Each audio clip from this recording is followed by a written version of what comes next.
अस्सलामुअलैकुम, नमस्ते, सत श्री अकाल। उम्मीद करता हूँ ठीक होंगे, खुश होंगे। मैं तारिक नाज़िर मेरे साथ मौजूद है। अस्सलाम वालेकुम, नमस्ते, सत श्री अकाल। मैं हूँ समीरा खान। तो चलते वीडियो की तरफ करेंगे बहुत सारी बातें। सो लेट्स गो, स्टार्ट करते हैं वीडियो को। वीडियो का टाइटल है Kumbh Mela 2025 meltdown, why the world is jealous of Kumbh Mela. तो स्टार्ट करते हैं वीडियो, लेट्स प्ले। इस महीने प्रयागराज में महाकुंभ मेला शुरू हुआ है और गिन के एक हफ्ता भी बैरली नहीं हुआ है और मानो के महाकुंभ एक तरीके से मोस्ट सक्सेसफुल घर वापसी इवेंट की तरह उभर रहा है। Devraj सेव्यमान पावनं कृपांकजम्. I'm very happy to be in the Kumbh Mela. Hear about Mahakumbh. So this time is my first time. It's only 10 years I come to India every year. Hare her Mahadev. Calculate किया जा रहा है कि around 40 से 45 करोड़ लोग महाकुंभ मेले में participate करने के लिए आ रहे हैं। इमेजिन कीजिए ये कितने लोग हैं कि पूरे के पूरे अमेरिका की पॉपुलेशन है सिर्फ 34 करोड़। लेकिन एक सेकंड, जिस तरह बुमराह के जाने के बाद इंडियन टीम का हारना ऑब्वियस है, उसी तरह वैसे ही जब हिंदू इवेंट्स की बात हो, खासकर ऐसे इवेंट्स जो पूरे वर्ल्ड वाइड फेमस हो रहे हो, तो भाई मेल्टडाउन होना भी ऑब्वियस है। उसके ऊपर से वक्फ बोर्ड भी आ चुका है ये बोलने के लिए कि भैया पूरी की पूरी कुंभ मेले की जमीन ही उनकी है। मैं सच बोलूं, अगर इंडिया में इंडियन एस्ट्रोनॉट्स मून पे कब लैंड करेंगे, इस बात की खुशी और एक्साइटमेंट सबसे ज्यादा प्राइम मिनिस्टर को नहीं है, इसरो के साइंटिस्ट को नहीं है, नहीं भाई नहीं, सबसे ज्यादा एक्साइटमेंट वक्फ बोर्ड की है। क्योंकि भैया कोई हिंदुस्तानी वहां लैंड करेगा तभी तो ये क्लेम कर सकते हैं ना जमीन। कहा जाता है ना इंडिया में, one small step for humanity, one giant land grab for Waqf board. Anyway, आइए आज के वीडियो में हम कुंभ मेले से जुड़े हुए सभी मेल्टडाउन्स को देखते हैं और देखते हैं कि ये मेल्टडाउन्स क्यों हो रहे हैं। हेलो हेलो, और शाम शर्मा शो के इस एपिसोड में आपका बहुत बहुत स्वागत है। मैं हूं सेकुलरिज्म का सीईओ शाम शर्मा और आप सबको एक सेकंड प्रणाम। देखिए, इस साल जो प्रयागराज में महाकुंभ हो रहा है वो अपने आप में ही एक बहुत स्पेशल ओकेजन है, क्योंकि ये एक स्पेशल टाइप का पूर्ण कुंभ है जो सिर्फ 144 इयर्स में एक बार होता है। उस रेयर ओकेजन पे जब मून, सन, मर्क्यूरी और जुपिटर साथ में अलाइन होते हैं। और अगर आप देखें तो यूपी गवर्नमेंट ने, इंडियन गवर्नमेंट ने काफी मेहनत भी की है इतने बड़े इवेंट को अच्छे से ऑर्गेनाइज करने के लिए। रिपोर्ट के मुताबिक यूपी सरकार महाकुंभ के लिए लगभग 8,000 करोड़ रुपए इन्वेस्ट कर चुकी है। यूपी गवर्नमेंट ने संगम के तट पर महाकुंभ नगर बसाया है जो एक टेम्पररी सिटी होगी जिसमें हजारों टेंट्स और शेल्टर्स बनाए गए हैं, जिसमें आने वाले करोड़ों डेवोटीज को अकोमोडेशन दिया जा रहा है। कुंभ रीजन में 2000 से ज्यादा स्विस कॉटेज स्टाइल टेंट भी बनाए गए हैं। बताइए, प्रयागराज में टेंट सिटी को 67,000 स्ट्रीट लाइट से रोशन किया जाएगा। इसके साथ ही 100 से ज्यादा सड़कों का रेनोवेशन और ब्यूटिफिकेशन किया जा रहा है। 3300 पॉन्टून्स का इस्तेमाल किया गया है, जिसको यूज करके 30 पॉन्टून ब्रिजेस बनाए गए हैं। डेवोटीज के लिए 3 टेम्पररी सुवेज ट्रीटमेंट प्लांट्स भी इंस्टॉल किए गए हैं ताकि गंगा और यमुना का पानी क्लीन रहे। वेल जितना गंदा है उससे ज्यादा गंदा ना हो। साथ ही योगी सरकार ने इस कुंभ को इको फ्रेंडली बनाने पर भी फोकस करने की कोशिश की है, जिसके लिए सोलर पावर जनरेट किया गया है, रीयूजेबल मटेरियल्स यूज किए जा रहे हैं, सिंगल यूज प्लास्टिक पर बैन लगाया गया है। और बहुत इंटरेस्टिंग बात यह है कि इस बार कुंभ में एडवांस सर्वेलेंस सिस्टम्स लगाए गए हैं, जैसे कि AI powered crowd density monitoring और facial recognition technology. Thousands of CCTV cameras और ड्रोन्स एरियल सर्वेलेंस के लिए ऑलरेडी डिप्लॉय किए जा चुके हैं। इस कुंभ में पहली बार अंडर वाटर ड्रोन्स का भी इस्तेमाल किया जा रहा है। साइबर डेस्क और 56 साइबर वॉरियर्स ऑनलाइन थ्रेट्स को भी मॉनिटर करेंगे। महाकुंभ मेले 2025 के लिए एक AI पावर्ड चैटबॉट भी लॉन्च किया गया है जिसका नाम है कुंभ सहायक। इसका काम है सारे विजिटर्स की कंफ्यूजन दूर करना, क्योंकि ये इवेंट इतने बड़े एरिया में होता है, हो सकता है कुछ लोग अपना रास्ता भूल जाएं। ये चैटबॉट 24/7 फ्री में अवेलेबल होगा, रियल टाइम रिस्पॉन्सेस देगा, नेविगेशन में लोगों की मदद करेगा और महाकुंभ के कल्चरल इनसाइट्स भी बताएगा। बेसिकली एक डिजिटल दोस्त जो पूरे ट्रिप को हैसल फ्री बनाएगा आपके लिए। बताओ यार, अब कुंभ मेला भी AI का इस्तेमाल कर रहा है, और अगर आप नहीं कर रहे हो अपनी पर्सनल या प्रोफेशनल लाइफ में तो थोड़ा सोचो यार। मुझसे नहीं तो कम से कम कुंभ मेले से तो सीख लो कुछ, क्योंकि एक सक्सेसफुल करियर के लिए देखिए चाहिए होती है करंट इंडस्ट्रियल स्किल्स। आपने देखा होगा कि कितने रिसेंटली मैसिव लेऑफ्स हो रहे हैं हर एक इंडस्ट्री में, 2-4 नहीं बल्कि मास लेऑफ्स हो रहे हैं यार। और उसका एक बड़ा रीजन है अमंग अदर्स आर्टिफिशियल इंटेलिजेंस और AI टूल्स का तेजी से ग्रो करना। AI डेली बेसिस पर अपडेट और इंप्रूव होती जा रही है। टेस्ला से लेके स्पेस साइंस से लेके अब तो कुंभ मेले में इस्तेमाल किया जा रहा है यार। बिना इन AI स्किल्स को अपग्रेड किए अब किसी भी करियर में सर्वाइवल मुश्किल है। यार हम अपने शो पे इतना रेगुलरली अलग अलग AI टूल्स का इस्तेमाल करते हैं, not just for generating content ideas but for generating research, for generating thumbnails, हर एक चीज के लिए। इसलिए एज अ रिस्पॉन्सिबल CEO मैंने आपके लिए 3 घंटे की hands on AI training organise की है, जिसका लिंक आपको नीचे वीडियो के डिस्क्रिप्शन में मिल जाएगा और पिन कमेंट में भी। वैसे तो ये ट्रेनिंग पेड होती है, लेकिन हमारे 1500 सेक्युलर सब्सक्राइबर्स के लिए ये ट्रेनिंग बिल्कुल फ्री है। आज की डेट में देखिए, आप बिना AI स्किल्स पे वर्क किए बिना सर्वाइव नहीं कर सकते। आज का टाइम AI से डरने का नहीं है, बल्कि AI को एम्ब्रेस करने का है। मैंने अपनी रिसर्च में पाया है इसका बहुत यूज। इस वर्कशॉप के बहुत पॉजिटिव रिव्यूज भी आए हैं, लोगों को काफी प्रोफेशनली इसमें हेल्प भी मिली है। मैंने भी इस्तेमाल किया है, मैं भी इसे 5 आउट ऑफ 5 की रेटिंग दूंगा। और 10 लाख से ज्यादा लोग मेरी तरह ही इस ट्रेनिंग को अटेंड कर चुके हैं। इस ट्रेनिंग से आप job hunting skills, perfect resume / email writing skills, complex data को एक्सेल शीट में कैसे सॉल्व करें, प्रेजेंटेशन के स्किल्स, इवन पर्सनल ब्रांडिंग के स्किल्स इंप्रूव कर सकते हैं, जिससे आप अपनी अर्निंग पोटेंशियल के साथ साथ जॉब सिक्योरिटी को भी इंप्रूव कर सकते हैं। तो again, link is in the description. इस वीडियो को खत्म करते ही लिंक पर क्लिक करके अपना फ्री स्लॉट जल्द ही बुक करें और व्हाट्सएप ग्रुप भी ज्वाइन करें to get timely notifications about the training programme. But देखिए, जैसा कि मैंने कहा, जब भी भारत के साथ कुछ अच्छा हो रहा होता है, पॉजिटिव हो रहा होता है, तो कुछ लोगों को उस तरह का हार्ट बर्न होता है जो आपको होता है जब आप अग्रवाल स्वीट्स पे जाके कुछ ज्यादा ही छोले भटूरे खा लेते हैं। क्योंकि देखिए, दुनिया को आदत हो चुकी है इंडिया को स्लम डॉग मिलियनेयर के लेंस से देखने की।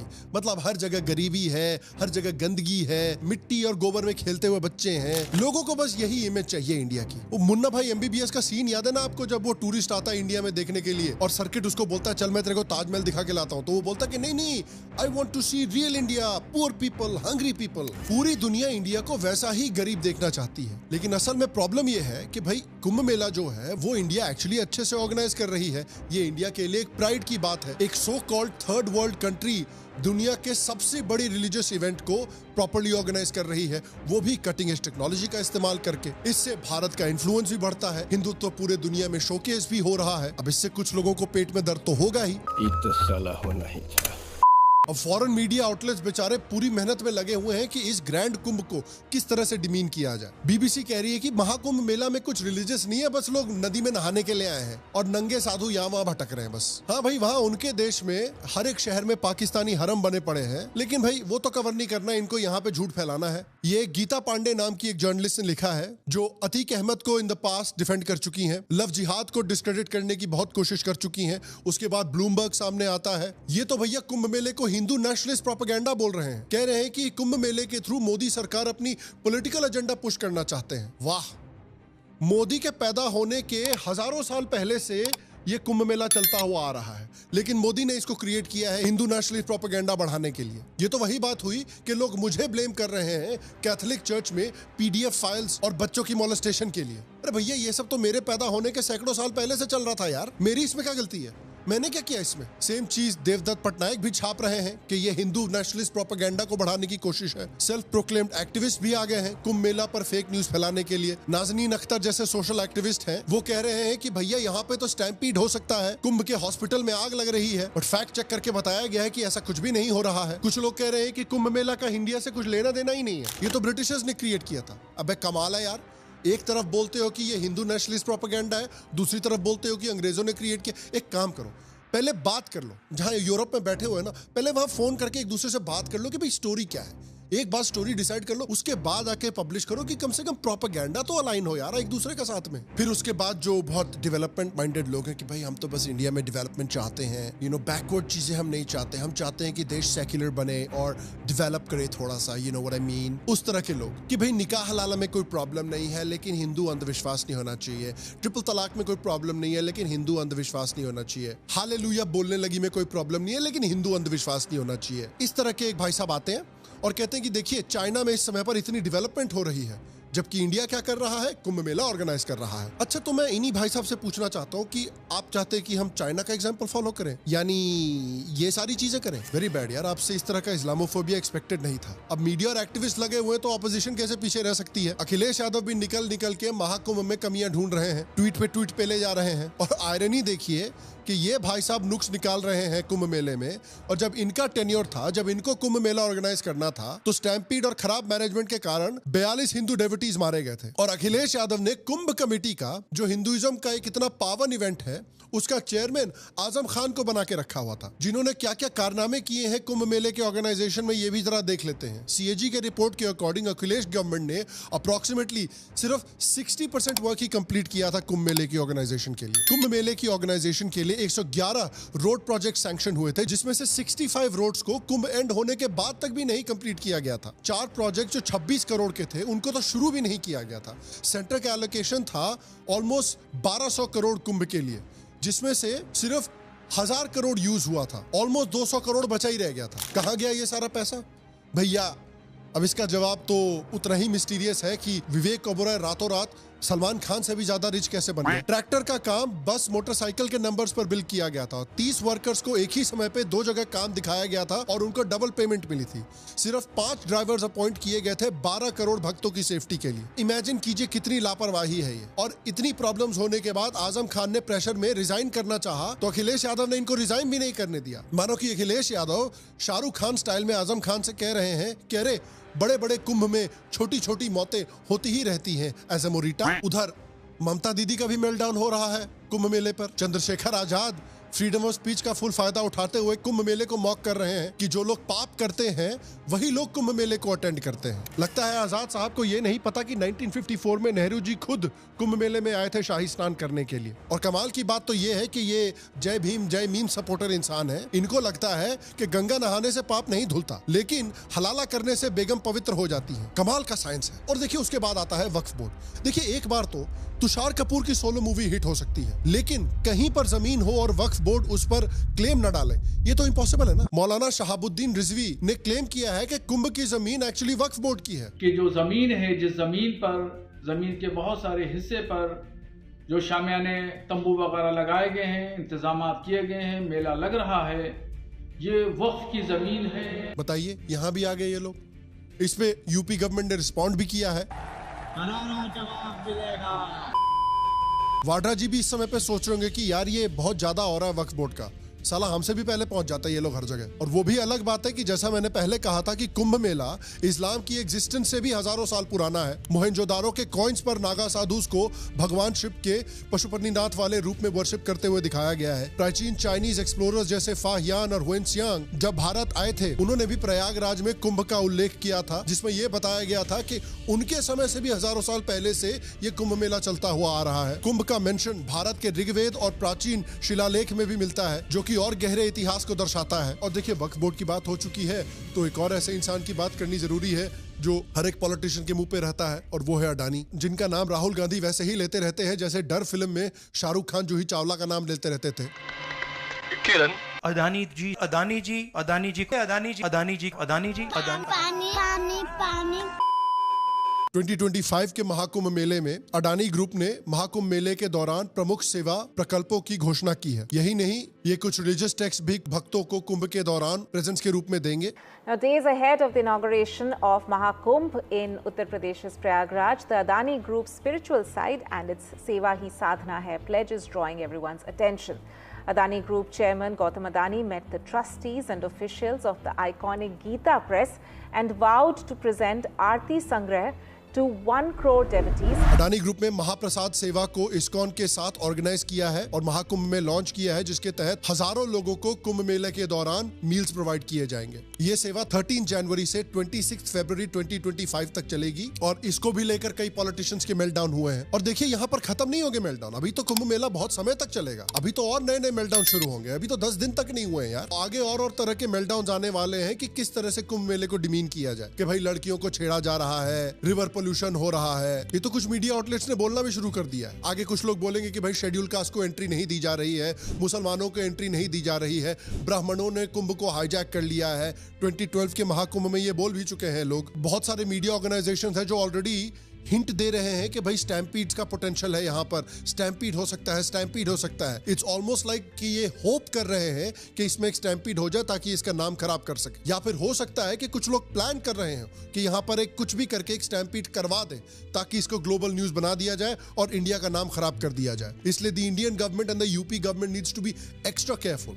अल्टीमेटली देखिए ये सारे मेल्टडाउन इसलिए हो रहे हैं क्योंकि Kumbh Mela is a sign of the Hindutva renaissance in India. हर बार कुंभ मेले में बढ़ते हुए लोग आ रहे हैं। पिछले 10 सालों से आप देख रहे हैं कि राम मंदिर बना है, कश्मीर से आर्टिकल 370 हटा है, भारत भर में अलग अलग मंदिरों को रेनोवेट किया जा रहा है, मंदिर कॉरिडोर्स डेवलप किए जा रहे हैं। ये सारी चीजें जो है इंक्लूडिंग द कुंभ मेला, ये एक एवेन्यू है जिसके थ्रू इंडिया सॉफ्ट पावर ही नहीं बल्कि इकोनॉमिक पावर भी डेवलप कर रहा है और दुनिया में ग्रो कर रहा है। ये कुंभ इतना ग्रैंड हो रहा है क्योंकि इसमें सिर्फ इंडियंस ही नहीं बल्कि देश विदेश के लोग यहाँ पर ओपनली सनातन धर्म और महाकुंभ की तारीफ कर रहे हैं। You can't even explain it. I've been now, this is my third one. I went in 2010 to Hardwar, 2013 here, and now again. It's been beautiful. It's so well organized. The streets are clean. The people are so friendly and happy. Thousands and thousands of pilgrimage people just enjoying the beauty of the Kumbh Mela. I come from to go Kumbh Mela. I practice yoga. And I search for moksha. Foreigners आकर इस event को global event बता रहे हैं। It's a thing for all world. I think that is all world. Mahakumbh. हर तरीके के personalities इस event में शामिल हो रहे हैं, चाहे वो भारत के सबसे गरीब वर्ग के लोग हो या सबसे अमीर वर्ग के लोग हो, चाहे नागा साधुज हो, क्रिकेटर्स हो, बॉलीवुड के सेलिब्रिटीज हो, अमिताभ बच्चन हो, रणबीर कपूर हो, आलिया भट्ट हो, अनूप जलोटा हो, रेणुका सहाने, आशुतोष राणा, रवि किशन, मनोज तिवारी, वर्ल्ड के बड़े बड़े बिजनेस टाइकून्स हो, एप्पल के को-फाउंडर स्टीव जॉब्स की वाइफ भी यहाँ पर कुंभ में भाग लेने के लिए आई हुई हैं इस साल। और ये एक ऐसा इवेंट है जहाँ पर सभी तबके के लोग, सभी तरह के लोग बिना भेदभाव के धर्म में लीन होकर एक स्पिरिचुअल माहौल में शामिल होने के लिए आए हैं। इसने रिकॉर्ड भी तोड़े हैं नंबर ऑफ डेवोटीज के। 40 से 45 करोड़ ऑलमोस्ट डेवोटीज के आने की संभावना है इस साल। और इससे रिलेटेड आप रेवेन्यू जनरेशन को भी देख लीजिए। माना जाता है कि इससे भारत को डायरेक्ट 2 लाख करोड़ का फायदा होने वाला है। कुछ डेटा के हिसाब से तो 3 लाख करोड़ भी क्रॉस कर सकते हैं यहाँ पर रेवेन्यू में। Confederation of all India traders के मुताबिक कुंभ मेला 45 दिन में 2 या 2.5 लाख करोड़ का फाइनेंशियल ट्रांजैक्शन कर सकता है, जो कि बेसिकली इंडिया की जीडीपी का ऑलमोस्ट 1% है। वो सिर्फ एक इवेंट से आ रहा है। और एक ऐसे स्टेट के लिए जो काफी गरीब है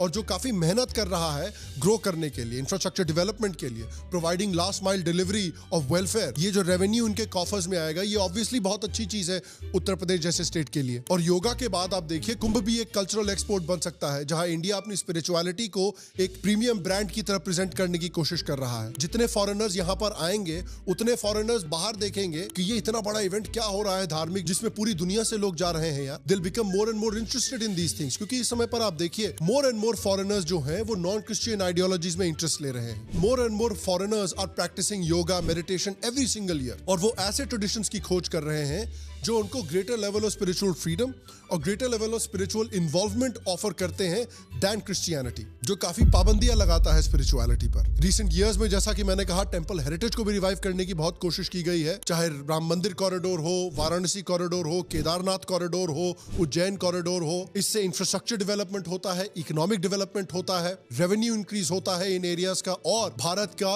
हिंदू हेरिटेज जो है वो भी पूरी दुनिया में शोकेस होता है। आपने देखा ही है कि वेटिकन सिटी और मक्का जो है सऊदी अरेबिया में, उन्होंने अपनी रिलीजियस आइडेंटिटी को इकोनॉमिक ग्रोथ के लिए कितने अच्छे से इस्तेमाल किया है। अगर भारत भी अपनी हजारों साल पुरानी रिच कल्चरल और रिलीजियस हेरिटेज को समझे और उसको हार्नेस करे और टेंपल इकोनॉमी और कुंभ मेला के इनिशिएटिव्स को प्रॉपर्ली इंप्लीमेंट करे, तो नए विकास के रास्ते खुल सकते हैं भारत के लिए यार। ये इनिशिएटिव्स भारत के स्पिरिचुअलिटी को पूरी दुनिया में शोकेस ही नहीं करते, बल्कि these are big revenue generating schemes as well. और इसीलिए तो, क्योंकि इससे ना सिर्फ भारत स्पिरिचुअली ग्रो कर रहा है, भारत की स्पिरिचुअलिटी पूरी दुनिया में फैल रही है, एंड भारत इकोनॉमिकली भी ग्रो कर रहा है। भारत को इकोनॉमिक विंडफॉल भी हो रहा है इन चीजों से, इसीलिए पूरी दुनिया की जल रही है। इसीलिए भारत में कुछ लोगों की जल रही है जो भारत की नेटिव सिविलाइजेशन से बहुत नफरत करते हैं। और मैं आपसे पूछना चाहता हूं कि क्या आपने कुंभ अटेंड किया है इस साल? ए, आपका एक्सपीरियंस कैसा रहा? और बी, कि आपको क्यों लगता है कि लोगों का इतना मेल्टडाउन हो रहा है कुंभ को लेके? क्या आप मेरे रीजन से एग्री करते हैं? आपको क्या लगता है? अगर मैंने कुछ रीजंस मिस किए हैं तो प्लीज मुझे जरूर बताएं। बाकी ग्रोथ स्कूल की जो मैंने AI वर्कशॉप ऑर्गेनाइज की है, अगेन अगर आप उसको एक्सेस करना चाहते हैं तो नीचे डिस्क्रिप्शन पे लिंक में क्लिक करें या पिन कमेंट के लिंक पे क्लिक करें and book your free slot right now. बाकी please support us on Patreon and please become a member on YouTube। मैं आपसे अगले एपिसोड में मिलूंगा, और तब तक स्वस्थ रहें, सुखी रहें, फिर मिलेंगे। और आप सबको एक शक्ल प्रणाम। जी जनाब, ये था कुंभ मेले के बाद जो मामला, अभी कुंभ मेला ख़त्म नहीं हुआ, यानी कुंभ मेले स्टार्ट में ही जो इंटरनेशनल मीडिया यूँ समझ लो कि हैरान है, परेशान है और कुछ ना कुछ महंगी फेंक रहा है, बक कर रहा है कि ये तो यूँ है, ये तो यूँ है। अच्छा, कुछ लोग अपने आप को ना, मैंने एक चीज़ नोट की है कुछ लोग अपने आप को बहुत ज़्यादा एजुकेटेड जाहिर करते हैं, बहुत ज़्यादा मतलब एक हटके, यानी जहाँ भीड़ है ना, जहाँ भीड़ है तो उस भीड़ से हटके अपने आप को जाहिर करने वो क्योंकि वो 4 हाथ वाले और 4 पाँव वाले होते हैं ना, इस वजह से तो वो अपने आप को जाहिर ऐसे करते हैं जैसे हम बहुत ही ज़्यादा ही ज्ञानी बाबा हैं कि चाइना कहाँ जा रहा है और हम कुंभ मना रहे हैं, हम ये कर रहे हैं। चाइना में भी अगर रिसर्च की जाए तो हर कल्चर में हर जगह कोई ना कोई इस तरह के इवेंट आते हैं। ऐसा ही है बिल्कुल। यानी जैसे हमारे यहाँ पे हज का मौसम आता है, हज का एक त्यौहार आता है, वो सऊदी अरब के लिए एक यूँ समझ लो कि 6 महीने की इनकम है। वो एक इवेंट जो है, एक त्यौहार जो है, वो इतनी बड़ी इनकम, पूरी दुनिया के मुस्लिम वहाँ जमा होते हैं। तो आज सऊदी अरब एक अमीर तरीन देश है, आज पेट्रोल की भी वजह से और इसकी भी वजह से। तो इसी तरह अगर ये इवेंट है, आप देखो ना कितने लोगों का रोजगार बना होगा।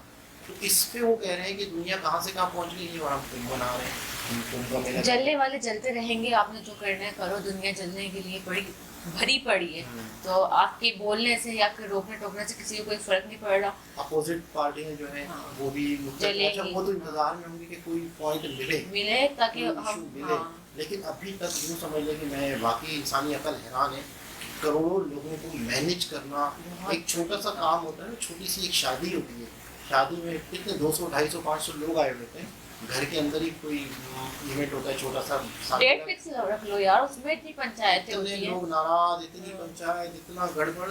करोड़ों लोगों को मैनेज करना ही अपने आप में मैं कहूँगा वाकई एक कृपा है इनके ऊपर। एक वाकई मतलब ये हैरान कुन बात है कि अभी तक, और एंड भी खैर खैरियत से गुजरे, अभी तक कोई ऐसा कोई बहुत बड़ी घटना या कोई बहुत बड़ा ऐसा 19-20 को दिखा नहीं है। लेकिन इसको मैनेज करना कोई आसान नहीं है, बहुत पहले से प्री प्लानिंग की गई हुई है। हमने देखा ना वीडियो, कई लोग ऐसे हैं जो सेवा कर रहे हैं, खुद डॉक्टर हैं, टीचर हैं। कमेंट आया था इसका कमेंट आया था कि उन्होंने घर में कभी काम किया नहीं होगा, मतलब हो सकता, सही कह रहे हैं, लेकिन जो वो सेवा समझ के कर रहे हैं। जिस काम में लोग अगर सेवा समझें तो उस काम में मैं लगता। मैंने एक वीडियो में देखा कि हमारे यहाँ पे हज का मौका होता है, मुझे नहीं पता ना, मैंने कभी किसी से सुना कि हज के मौके पे वहाँ पे कोई फ्री लंगर वंगर चलते हैं क्या? हाँ, खाना पीना फ्री। हाँ, बहुत से लोग देते हैं, बुलाते हैं, जो मुसलमान हो गैर मुस्लिम कोई भी हो। सऊदी अरब के लोग जो है वहाँ पे कर रहे होते हैं, फ्री ऑफ कॉस्ट लंगर चला रहे होते हैं। हाँ, देते हैं वहाँ पे। नहीं, जो यहाँ से 25-25 लाख दे के हज करने जाते हैं। हाँ, तो वहाँ पे खाने काबे के अंदर बहुत सी, जैसे रमजान से चल रहा है, उसमें रमजान में वैसे भी लोग करते हैं। रमजान में तो देखा कि इफ्तारी हो रही होती है, रमजान में तो कराची में भी वैसे भी लोग करते हैं। लेकिन लंगर, बड़े बड़े लंगर खाने 24 घंटे चल रहे होते हैं हज में। लंगर से बुराती है कि एक रेस्टोरेंट है, वहाँ गए आप, क्या भाई ये यहाँ जितना खा सकते हैं खाएं पिए एंजॉय करें। इस तरह का लंगर खाने नहीं है वहाँ पे। नहीं, लंगर ऐसे नहीं है वहाँ। बाकायदा होटल के अंदर आपको बुलाते हैं, बुला के मतलब होटल के अंदर फ्री में खाना खिलाते हैं। नहीं, हाजियों का फुल फ्री ऑफ कॉस्ट खाना नहीं है। नहीं, जगह जगह कुछ लोग खिला देते हैं, बस जो जिसके अल्लाह ताला ने मतलब इनका कहने का मतलब ये है, इन्होंने भी बताया कि वहाँ पर हज के मौके पे ये होता है कि कुछ लोगों को खिला रहे होते हैं, यानी कि इंडिविजुअल तौर पर। यानी कि एक बंदा है, कोई शेख है, वो हाजियों को कुछ 2000, 200, 300 लोगों को कुछ खिला दिया, 100 लोगों को खिला दिया। लेकिन वहाँ पे बहुत बड़े बड़े लंगर या बहुत बड़े बड़े टेंट वगैरह इस तरह से नहीं लगे होते। तो मतलब मैंने भी नहीं देखे थे, क्योंकि वीडियोस वगैरह तो आती हैं, लेकिन इस तरह की वीडियो नहीं देखी थी। लेकिन यहाँ पर 24 घंटे भंडारा चल रहा है, 24 घंटे जितना खाओ, बस ज़ाया ना करो। तो ये भी बड़ी बात है मतलब अपने आप में। और बाकी आगे देखते हैं कि वैसे मतलब उम्मीद है, कोशिश को, ख्वाहिश है कि कोई ऐसा 19-20 इवेंट ना हो जिससे दूसरों को या फॉरेनर मीडिया को मौका मिले। और देखा था मुन्ना भाई के क्लिप दिखाए हमने कि हम डर्टी पीपल कहाँ हैं, गंदे लोग कहाँ हैं, मट्टी में, मतलब गंदा इंडिया उनको दिखाना है दुनिया को। और आज जो इंडिया तरक्की कर रहा है वो नहीं दिखाना। तो खैर दोबारा किसी और मेरे साथ आपसे मुलाकात होगी, जब तक के लिए ख्याल रखिए, अल्लाह हाफिज़।